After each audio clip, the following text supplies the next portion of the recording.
bukan datang daripada Allah. Kemudian segala nikmat yang Allah bagi itu, dia kata dia awak sendiri yang dimiliki digunakan pada jalan yang batil, yang tidak diridhai Allah. Diguna macam-macam lah, maklum lah. Guna macam-macam, guna yang tak sepatutnya. Sampai Allah tak datangkan dalil. Kita baca tadi, bagi kita ada rabbukum la syakartum la azidannakum wa la in kafartum inna 'adzabi lasyadid. Yang mana maksud daripada ayat Quran, ketika Tuhanmu memberitahu, demi jika kamu bersyukur nescaya aku tambah nikmat yang ada pada kamu, tapi jika kamu kufur sesungguhnya siksa aku amat pedih. Allah Akbar.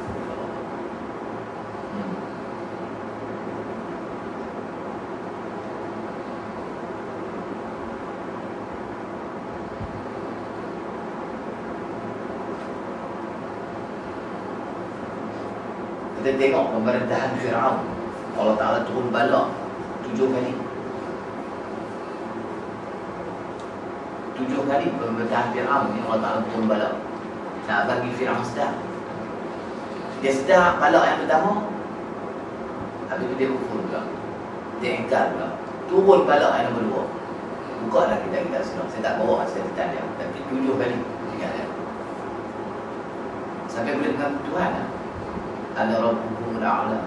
Tapi sebelum tu Allah Ta'ala datang ada 7 bala. 7 bala ya, satu persatu. Selepas sedar, okey dah, tak apa. Allah Ta'ala datangkan lagi peringatan dengan bala. Jadi kita pun kena tahu macam mana cara kita nak menerima sesuatu ketentuan Tuhan. Macam mana kita nak habis sesuatu ketentuan Tuhan. Kita kena ada cara dia. Dia kena ada jalan dia. Yang kita katakan kita beriman kepada qada dan qadar, baik buruk ataupun untung rugi. InsyaAllah ada jalan dia. Lepas ke depan kita cerita. Kita cerita jalan dia, kita akan nampak macam mana patut kita lakukan. Kalau tak boleh, kita cuba. Kalau tak boleh, memang kena buat lah. Kena boleh lah. Kita tengok yang keempat. Dikatakan di sini, kata para ulama, kufur akhlak. Jadi yang pertamanya kufur aqidah, yang keduanya kufur syariat, yang ketiganya kufur terhadap nikmat Allah, dan yang keempatnya kufur akhlak. Itu bagi kufur juga. Dia bukan tak percaya kepada Allah tu, dia engkar saja. Engkar kata para ulama, dia tak masuk neraka lagi. Cuma ya, dia dihisap di akhirat. Sebab kalimah la ilaha illallah, percaya pada Tuhan itu ada dalam diri dia. Cuma dia tak buat saja. Macam kita sebut, macam hadis Rasulullah SAW pernah bersabda, man tarakas solat muta'ammidan faqad kafara jihada. Barang siapa meninggalkan sembahyang dengan sengaja, maka faqad kafara jihada, kufur. Ulama kata kufur itu bukan tabiat. Kufur itu kufur nikmat. Kita baca tadi tu. Bila Allah Ta'ala bagi tangan dekat dia, bila Allah Ta'ala bagi segala anggota cukup kat dia, dia tak bersyukur atas nikmat Allah. Yang Allah Ta'ala kata apa? Laqad khalaqnal insana fi ahsani taqwim. Wa ma khalaqtul jinna wal insa illa liya'budun. Yang kata tidak menjadikan jin dan manusia tu mata-mata untuk nak ibadat, kan? Untuk sembah kepada Allah Ta'ala. Disuruh kita beribadat kepada Allah. Jadi bila kita tak ibadat kepada Allah, maka kita neraka. Tapi bila kita neraka, bukan kita tak percaya Allah tu ada, kita tak percaya tentang ketuhanan tu. Kita mengingkari apa yang diperintah. Bila kita mengingkari, kita disiksa. Kita akan disiksa. Selepas disiksa, barulah masuk dalam syurga. Sebab tu timbul syurga 8. Sebab apa timbul syurga 8? Kata para guru dalam menceritakan tentang syurga yang ke-8, oleh kerana bau manusia yang dibakar di dalam neraka, bau dia sangat kuat sehingga dia bau oleh para ahli syurga. Yang ke-7, yang ke-6, yang ke-5, yang ke-4 dan sebagainya. Bau, masih bau lagi. Allah Akbar. Dan nak menggambarkan kepada kita betapa dahsyatnya neraka itu sendiri. Alhamdulillah. Sebagaimana kata Al-Imam Syafi'i, rindu akan syurga pun, tapi aku takut akan neraka. Sebab itu timbul dua sifat yang berada kita, khauf dan roja, takut dan harap. Kita nak harap amalan kita nak masuk syurga, nak timbang amalan kita masuk syurga, kita amal, amalan kita. Riwayat mengatakan timbang biji mata saja tak boleh masuk syurga, dan tak banding dengan amalan, tak boleh masuk dengan rahmat Allah. Habis itu kalau kita beramal, kita beramal sesuatu amalan yang diperintahkan oleh Allah semata-mata nak dapat pahala, itu maqam yang berbeza-beza, insya-Allah. Dan sosok kita akan bicara dalam sosok. Barang siapa yang beramal kerana nak pahala, dia duduk tamat. Barang siapa yang beramal kerana menuntut zat Allah semata-mata, dia duduk tamat. Sebab itu kita sebut talibud dunia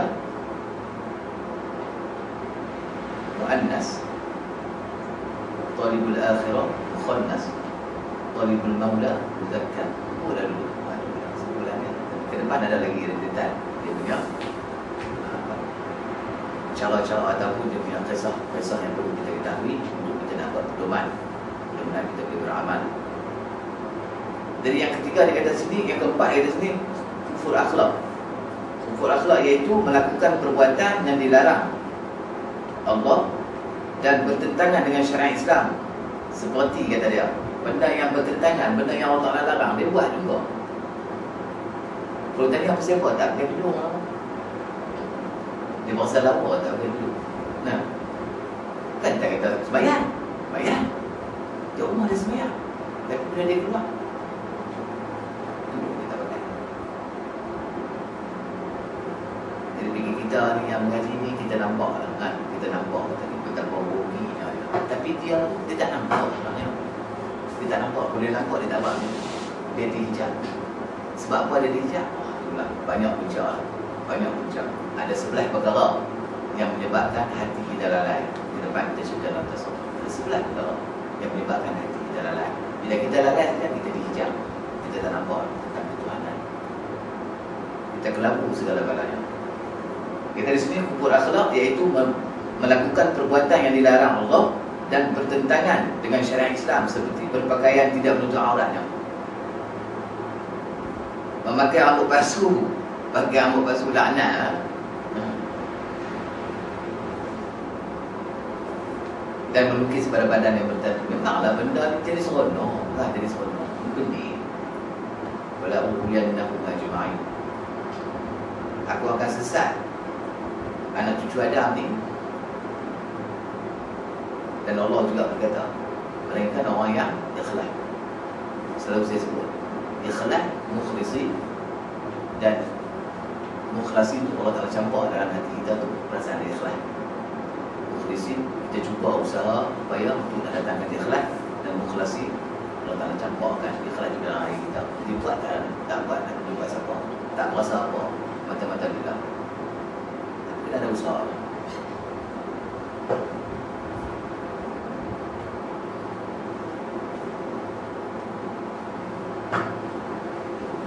Sebab apa dia kufur? Sebab apa yang kata dia kufur syirik, dia kufur akhlak ni? Ialah sebagai orang Islam dia kena ada akhlak kan? Kan Quran tu sendiri nak tengok Rasulullah tu, akhlak Rasulullah, tengok Quran tu sendiri. Itu yang menunjukkan tentang akhlak Rasulullah. Keseluruhan cerita tu tentang Rasulullah. Walaupun ada cerita yang lain lah kan? Cerita macam mana Rasulullah dakwah, cerita macam mana Rasulullah, berbagai-bagai cerita yang ada dalam Al-Quran yang kita boleh tengok betul buka Al-Quran tu sendiri. Allah Ta'ala berfirman dalam surah An-Nur, قل للمؤمنين يغضوا من أبصارهم ويحفظوا فروجهم ذلك أزكى لهم إن الله خبير بما يصنعون وقل للمؤمنات يغضضن من أبصارهن ويحفظن فروجهن ولا يبدين زينتهن إلا ما ظهر منها وليضربن بخمرهن على